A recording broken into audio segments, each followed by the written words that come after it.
আসসালামু আলাইকুম। আপনারা সবাই কেমন আছেন? আমি আলহামদুলিল্লাহ ভালো আছি। আজকে সবজি বাগানে চলে আসলাম আপনাদের সাথে সবজি বাগানটা শেয়ার করতে। আর আজকে আমরা কি কি করব ভিডিওটা শেষ পর্যন্ত অবশ্যই দেখবেন, তাইলে বুঝতে পারবেন। অবশ্য ভিডিওটা শেষ পর্যন্ত না দেখলে তো বুঝতে পারবেন না আমরা আজ সবজি বাগানে এসেছি কি করার জন্য। আসলে এখানে আসলে ভালো লাগে। দেখেন পাশের ভিউটা কত সুন্দর। এখানে নৌকা যাচ্ছে একটা, পাশে লেক, দেখেন কত সুন্দর। এই দেখেন এখানে জমি তৈরি করা হয়েছে আমাদের শাক বোনার জন্য। আজ 2-3 দিন যাবত মাটিটা কোপায়ে ঝরঝরে করে রাখা হয়েছিল, এটা যাতে চাষের উপযোগী হয়।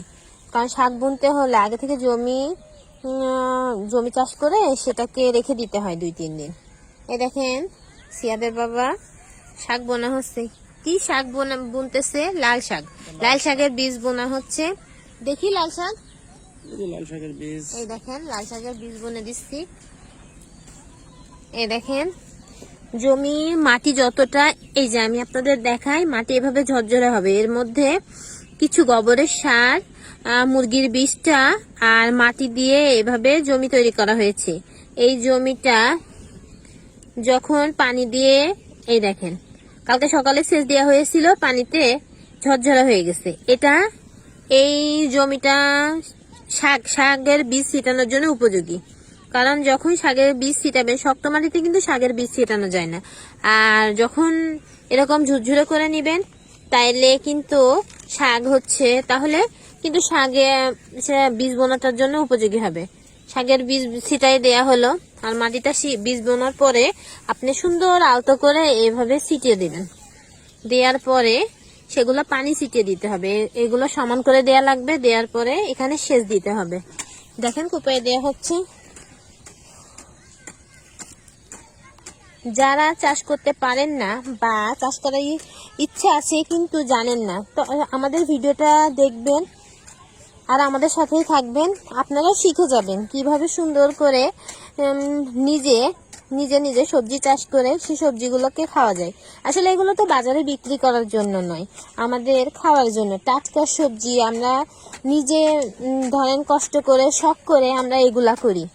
আপনারা কেউ কেউ হয়তো ভাবতে পারেন যে এরা সবজি বাগান করে, আসলে এগুলো বিক্রির জন্য নয়।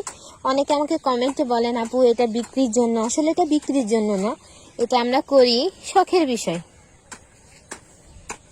আসলে চাকরিজীবী মানুষ যখন সবসময় বসেই থাকা হয়, তার একটু ভালোই লাগে এগুলা করতে, তাই সে টুকিটাকি এগুলা করে।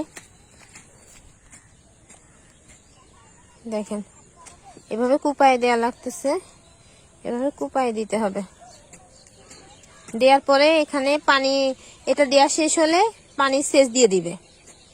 সেচ দিলে 2-3 দিনের মধ্যেই চারা তৈরি হয়ে যাবে, চারা বের হয়ে যাবে, শাকের গাছ তখন বের হয়ে যাবে। ওই যে একটা ভিডিওতে দেখেন ওইগুলো নষ্ট হয়ে গেছে, আগে যে শাকটা করছিলাম ওইটা নষ্ট হয়ে গেছে। এখন আবার এটা করা হচ্ছে। এটা 3-4 দিনের মধ্যেই দেখতে পাবেন এগুলো জাগায় যাবে। এখন এটাই পানি সেচ দেওয়া হবে, দিলেই সুন্দর হয়ে যাবে।